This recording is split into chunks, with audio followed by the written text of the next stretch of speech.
Ex-husband became my stalker next door after years of escaping absy, using hidden cameras to monitor my every move. I, 24F, met my ex, 27 male, 7 years ago and we dated for about 1 year and I ended up pregnant. He is a Jehovah's Witness and I was raised in this but was never baptized, thankfully. When I ended up pregnant I was told that I had to marry him if I wanted to be in good standing at the Kingdom Hall Church. I agreed and decided not to listen to my parents when they begged me to take my time and make that decision later. Of course this meant staying and living with my parents, and as a brainwashed 18 years old I thought he was the best thing that's ever happened to me and he couldn't do me wrong because he was a Jehovah's Witness and they can't do no wrong. Boy was I wrong. While pregnant he would emotionally and physically abuse me, to the point where my son was premature and I fell into postpartum depression. When my son was 8 months old I decided I had enough and I needed to put my feelings and love I had for this man aside and make the right decision for my son. I left him. I left the religion.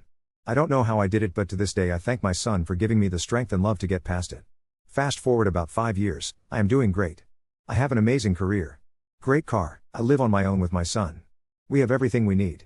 I recently began my first relationship and he's amazing. My ex and I actually have a pretty cordial co-parenting relationship. He seems to have matured a lot and is now in a relationship. I get along great with his GF and my son likes her. He recently decided to move 2 doors next to my place. I didn't really mind this as we don't fight or hate each other. I actually saw this as a good thing since he will be closer to our son and can be more involved in school. Last week I walk into my apartment and someone had broken in. But they didn't take anything at all. A few stuff were moved around. Seemed like they were looking for something and gave up. The first thing that popped in my head was my son's father. I've been living here for years and never had any issues. I actually live in front of the police station, so unless you go in through the back they would see everything. I filed a police report and left it at that. Now this is where it gets weird and my suspicion is proving itself to be right. I dropped off my son at his house 3 days ago and he mentioned how I shouldn't allow our son to have certain toys because they are violent action figures, Power Rangers. There is no way he would know this. Since he is a JW I don't like disrespecting his beliefs, so I make sure that my son does not bring those toys to his house. When I asked him how he knew about it he turned pale. He didn't know what to say and finally said that my son mentioned it. Okay, so maybe my son could have told him, but maybe he didn't. To add to my suspicion, 2 days ago I dropped my son off in the AM and he slipped and told me that I need to shower my son every day because last night I didn't. There is no way my son could have told him. He didn't speak to him and it was literally the morning after. Also, I shower my son every day, but he had swim class and we got home late, so I figured he was okay to skip. I know sounds lazy, but I'm sure we've all had those days. Am I being paranoid? I hate feeling like I don't have privacy in my own home. Should I ask him? Is there a way I can check myself? I've tried looking but nothing I see that shows me there could be a camera.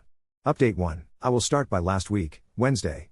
After reading all the comments I decided to purchase a spy finder off Amazon. I figured it would put my mind at ease and I can finally feel comfortable in my own home. I paid for 2-day delivery and planned out what I would do so that I can use this without being obvious. Since I knew that the only way I can do this was by having my son's father in front of me, so I decided to tell him I needed to speak with him regarding a new schedule I would like to follow. Friday we decided to meet up for ice cream with our son. I gave my BF a spare key so he can go in and see if the spy detector worked. I want to say that our meeting lasted about 40 minutes until I finally got the okay from my BF and I wrapped up the conversation. When I got into my car I called my BF and all he told me that I needed to drop my son off at my mom's and head over to my place. I did exactly as he said. When I arrived to my place I parked and my BF comes inside my car and breaks the news to me. He told me that the detectors detected something but it was not clear. It kept showing red in my son's room around the doorknob, but it also showed red on one side of a wall that didn't have anything hanging near it. At this point I didn't know what to do or say. Maybe this was just a malfunction and there is nothing there. Or maybe there is. I decided that I needed to call the cops. I didn't know if it was going to be the right call, but it's showing signal in my son's room and that was enough for me to make that call even if I sounded silly to the cops. Once the cops showed up I explained to him the situation. He usually works the morning shift surveillance in my son's school, so I see him every morning. He was very understanding and told me he was calling in a tech that would have the equipment as not all cops carry it. At this point I still did not tell the cops that I thought maybe it was my son's father. I figured once it was confirmed I would let out that part. 10 minutes later. My son's dad walks up my driveway and asks if I'm okay. I say yes, and that's when the cop walks up. I think he saw how uncomfortable I was, and tells him only the residents are allowed to be there. He goes to tell the cop that he is my son's father and the cop starts asking him if he is from the area. As soon as he tells him he recently moved 2 houses down, the cop asked him to leave since he was not a resident. Once off the property the cop starts asking me more questions about my son's father, and that's when I went into full-blown detail. After the conversation he tells me it's a high chance that he could have placed a camera in my son's room. Once the tech arrived he scanned the room and at this point we were told to still wait outside. About 30 minutes later he asks me to come in and for my BF to stay behind. He proceeds to tell me that there was a camera in my son's room. They found a tiny camera in the doorknob. Not sure if you are familiar with this, but my doorknobs lock from the inside, but on the opposite side there is a little hole where you usually need a flathead screwdriver or a similar looking key to open it. I will take a picture later on to show. He explained to me whoever put in this camera replaced the doorknobs with two of the same knobs, meaning that the door no longer has a lock. I never realized this. It was such a small detail that I never realized. I never locked my son's room, so this was not something I would look into. I broke down. I didn't know what to say or what to think. He told me that it was linking through Bluetooth/Wi-Fi. Unfortunately, the camera signal was cut and he was working on getting some code to see where the signal was coming from. Once they confirmed this, I was given the address, and of course it ended up coming from my ex's address. Not the exact address, but more coordination points. No idea what they refer it to, they just told me it's a system they use to track a signal. I was in complete shock. I think part of me thought he would never do this. He would never violate my privacy and our son's privacy by doing this. I thought we were past this stage. After they broke the news to me, they told me I can press charges if I would like. If this is what I decided to do, they would have to process a warrant for his arrest. It was the hardest decision I had to make, but I told them yes. They explained to me that the best thing for me to do was to stay at a relative's or friend's house until this was resolved, as it can be dangerous for me to be so close to him. I don't understand why they couldn't take him then and there, but I told them I would pack a bag. I decided to stay at my parents' home. It was near my job and it was a place my son was comfortable staying in. I did not hear from my ex at all Saturday. I know I mentioned in my previous post that my parents/ex are Jehovah's Witness, which plays a big part in this whole story. Sunday night my parents had plans and I stayed behind with my son. I hear a knock on the door. I look, and to my surprise it is two elders. I guess you can call them pastors to those not familiar with the terms. These were the same men that would tell me not to call the cops when my ex would get physical. These are also the same men that watched me grow up since I was 3. I decided to open the door and they asked to come in. My brother was in the other room, so I felt a little more at ease speaking with them. As soon as they start taking the Bible out, I tell them I do not feel comfortable with that, and if they have anything to say it will be through a conversation and not through the Bible. They agreed and started explaining to me the consequences my ex is facing in the Kingdom Hall for what he has done. They also told me that my ex was taken down to the station Sunday morning, but that he confessed to them everything on Saturday. To make it short, they begged me to drop the charges and kept telling me to think about my son. To think about how he would feel knowing his dad is facing these charges. They kept saying over and over that Jehovah does not condemn his behavior and sometimes the organization can work this out within themselves. I told them I would not drop the charges. What he did was violate my privacy and that I was happy that they would work it out between their religion, but I would work out my end through the law. They proceeded to tell me that they have lawyers that can back up my ex and that if this is the route I take, I should make sure I am covered as well. They also said the reason he put a camera is because he wants custody of my son, because it's not fair to him to not have eternal life and my ex can save my son. Crazy, right? I don't know what he was trying to find by putting a camera in my son's room, because I have absolutely nothing to hide and my son is very well taken care of. I asked them to leave and they did. When I told my dad about what happened and what they were saying to me, he called one of the elders and pretty much went off on him. I hope it doesn't ruin his rep, since I know this religion means the world to him, but at the same time I also hope maybe this will open his eyes. This is all such a nightmare to me. I don't know what to do. Deep down I do not want to press charges because he is my son's father. I don't want this to ruin his record or for my son to grow up and find out I placed his dad in jail over this. I also know what it's like to be brainwashed and be under mind control. The other part of me feels like he needs to learn his lesson. He needs to know that you can't simply violate someone's privacy because of your religion. I am not sure what is or will be happening yet. Last I heard he was out on a bail and will have a court date which I will need to appear to as well. At that time I can decide to drop the charges if I wanted to. I also received a court date from the family court and he is going for full custody. He filed about a month ago, so this is something he has been planning. I am hoping this whole thing will work for my benefit, which is another reason why I should not drop the charges, as it will help me in family court. So for now that's all that has happened. I don't know what steps to take from here and I am sort of taking it day by day. I have found a new place and after talking to my landlord he is letting me break the lease. I hate that I have to move. I love my apartment and I will be moving to a much smaller place for more dollar. I wish I didn't have to move, but there is not much else I can do. Update 2. First off, I started dating someone new. Her name is Mia, and let me tell you, she's incredible. We met at a work event where I was basically bribed into attending because they needed diversity in the group photo. She's smart, funny, and most importantly, doesn't come with a side of religious trauma. The crazy part? Mia used to be an IT forensic specialist. She's dealt with cases involving hidden cameras, hacked devices, and all the creepy tech stuff I've been dealing with. When I told her my story, she immediately went full detective mode. She clapped back at every doubt I had about pressing charges on my ex, saying, if someone messes with your peace, they deserve consequences. Preach. We've been dating for about 3 months now, and yes, things have gotten spicy. I won't get too TMI, but let's just say she's been a much needed reminder of what healthy intimacy feels like. Every time she comes over, it feels like a mini victory against all the emotional baggage I've been carrying. And no, I don't feel guilty about moving on because I deserve happiness. Okay, So here's the part that had me questioning reality. About 2 weeks ago, Mia and I decided to take a weekend trip to a cabin in the woods for some much needed R&R. No cell service, just nature and vibes. Or so I thought. The first night, everything was perfect, wine, stargazing, the works. But around midnight, we hear this weird rustling outside. I thought it was just an animal until Mia, who's way more observant than me, notices that the noise is coming from the side of the house near the window. Long story short, we caught someone lurking outside. Guess who it was? Yup, my ex. I cannot make this up. He had followed us all the way to this cabin. When Mia called him out, through the window, mind you, he bolted like a cartoon villain. We filed another police report, and this time, they didn't mess around. They arrested him for violating the restraining order I'd already filed after the camera incident. And because Mia had set up cameras outside the cabin, we had everything on video. She really is the MVP. After this incident, things escalated in court. My ex's lawyer tried to paint him as a concerned father who was just checking on the safety of his child. But the judge wasn't having it.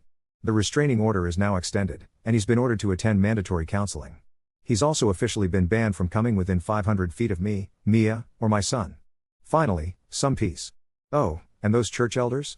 They showed up again, but this time Mia answered the door. She handed them a folder full of legal documents, smiled, and said, "Unless you're here to repent for enabling a criminal, I suggest you leave." They left in stunned silence. Now here's where it gets even crazier. Mia suggested we write a memoir about all of this, not just for catharsis but also as a way to expose how manipulation and religion intersect with abuse. She's been helping me document everything. Emails, court dates, even the bizarre conversations with the elders. She thinks we can use this to help other people in similar situations. And honestly, it feels empowering to take control of my narrative. I've officially moved into my new place. It's smaller, yes, but it feels safe. My son loves it because Mia helped us paint his room with glow-in-the-dark stars. I've started therapy again, and Mia is even joining me for some sessions to better understand what I've been through. For the first time in a long time, I feel like I'm not just surviving, I'm thriving. I don't know what the future holds, but I know that with Mia by my side and my son as my anchor, I can handle whatever comes next. Now on to second story. Faced my mother-in-law's jealousy and cruel accusations at a family dinner, ruining our pregnancy announcement, and now she's blaming me. I'm 26 and my hubby is 27. We've been together since we were 16-17. Early on I loved his mother, she was the sweetest woman ever. She welcomed me in with open arms and always made good company. Of course, like everyone, she had her moments, like getting a little too mad at a cashier not understanding her needs, or making a joke that made people a little uncomfortable. But everyone always brushed it off because she's just an amazing person. At the age of 23 to 24, me and my husband got engaged, and I don't know how to explain it, but it's like his mother's persona just flipped, like there was a switch on the back of her head. When we told her we were engaged, she got pale and looked like we had told her someone had died. Hubby got weirded out like this and called her out on it. She just said she had to go and we didn't hear from her for about 3 weeks. We had lunch together often as family means a lot to me and my husband, so when we got stood up for our lunch date we worried. Maybe my husband came off a little harsh, so we went to check on her. Hubby's dad let us in, but had to talk to us first. He had began to tell us that she was shaken up by the proposal, saying it wasn't how things were meant to be. Hearing this, my husband got mad at his mother, implying that she had always thought of their relationship as temporary. He went to their room with me and his father following behind. We had found her coddled up with baby pictures of him crying. This was really disturbing for me and I excused myself. I was extremely confused and hurt that my soon-to-be mother-in-law thought of our relationship like that. My father-in-law consoled me and said, "For whatever it's worth, I believe there is a little string bonding you and my son together, don't listen to her." This stuck with me and made me cry. I still remember it to this day. My mill proceeded to text me that I had taken away her baby boy, that no one could replace the love they share. Yes, I know a mother's love isn't replaceable, but, in my opinion, a mother and wife should not be in the same category to compete with each other. The love they show is completely different, and the love that's given to them is completely different too. She goes on to tell me that it was just meant to be him and her against the world. She has 3 other children. I didn't respond because it just weirds me out to think if she always felt this way. Back when I was a little girl, a parent of a child I was friends with raped and tortured me. I used torture lightly. He burnt my legs and privates and dug into my skin with the heated up head of the lighter. My hubby knew this very early on, and often had to take a few hits because I had panic attacks, especially when we became intimate. He went out of his way to make sure I was loved and appreciated. He kissed all the parts of my body, including my scars. He was extremely protective, in a way where he only worried when something happened for him to be. He took hits from men for me and shouted at whoever he needed to. To say I am in love with this man is an understatement. My mill knew what happened to me and cried when we told her. Fast forward a bit, some space and talks later, his mother tolerated me. The sting that comes with this relationship change isn't describable. We were attending a family dinner, where we planned on announcing a pregnancy. We had cooked words into the food saying who each person was going to be. Egg, you're my auntie. Most caught on, my little niece caught on first. And then my mill. She became silent, which we thought was for the better, honestly. After we ate and were just talking, she chimed in asking is it really my son's baby before I could say excuse my husband yelled it instead. My Mill says that due to me letting another man touch me, how is she sure I wasn't weak enough to let it happen again? While my husband was arguing with her I just got up and left. My husband ran after me cussing his mother out, my Phil left too. People soon started saying they had to go as well as it was getting late, it was 6:30. I later got a message from my mother-in-law getting mad at me for leaving and embarrassing her. I don't always think I was wrong for what I did but I am starting to think maybe I should have just stayed and left more appropriately. Ada? Update 1. I've now gone full no contact, my hubby keeps her number muted, just in case something happens. My baby will never meet her grandma unless a professional tells me that she won't act like that anymore. I know some of you think I should divorce my husband if he doesn't go full NC. Respectfully, that's some advice I won't listen to. He has been through so much with me and to leave because he has to make a hard decision isn't what I agree with. We both think that keeping some way of communicating is what's best. Doesn't mean we are going to talk to her at all. Please don't comment that's stupid or you're going to get a world of hurt. It's purely for emergency purposes. His parents are getting old, we've had to come to terms with needing to keep her number in case something happens. To clear this up too, my Phil never took her somewhere at the beginning because she had gotten better, hence why we went to a dinner with her in the first place. Now he is looking into people to help Mill. And I completely understand why he wouldn't just drop and divorce her. This is real life and he made a promise to her to never leave when things got rocky. He may be blind and overly hopeful, but he is a man of his word. Also, all the comments saying what you would have done to my Mill made me and my husband laugh a lot, so thank you so much. Please know I saw all the comments and I love them all. Now for the real update. So I had fully blocked my Mill number and she didn't appreciate this at all. It started off with messages to my husband about it, then letters, home visits and then a rock through our window. We have no evidence that it was her but we have our suspicions. My Phil hired a professional to talk to my Mill and she didn't agree at first, then was willing when the therapist said she wouldn't see her son or his baby ever. When she said this my Phil proceeded to yell that she has no place in suggesting his wife might see her son and child again without consulting us. He especially got mad that I wasn't included in this threat of no contact. He fired her on the spot. We were on call with my Phil to heat how things went. We found someone else that understands our position and wants to help give answers to my Mill's family. Her first session went okay, she isn't keen on the therapist idea but I think she just remembers what was said to her a couple days ago. She's been calling my husband and leaving voicemails crying, saying I'm a witch for taking him away from her, and that this isn't how it was supposed to go. We sent every voicemail to her therapist and she's given us some possible reasonings like bipolar disorder, borderline personality disorder or schizophrenia. We've continued to get letters in the mail. They differ from crying like paragraphs, to the way she plans on getting her son back. A lot were very violent to me and my baby. My hubby isn't standing for this anymore so we're going to be moving soon and my husband has fully blocked her. This has been really hard on my husband because he's having to grieve someone who's gone, yet still alive. Update 2. After our decision to go no contact and move, we thought things would settle down. Wrong. Mill didn't just lose her mind, she catapulted into a whole new dimension of insanity. The family reunion set up, we found out through mutual contacts that Mill organized a family reunion dinner. She conveniently left us out of the invites but made it very clear we were the main topic of discussion. My husband's cousin leaked the group chat to us, and y'all, she was out here writing scripts. She told people I had brainwashed my husband, that I was a devil worshipper, and that our baby might not even be his because I practiced dark magic.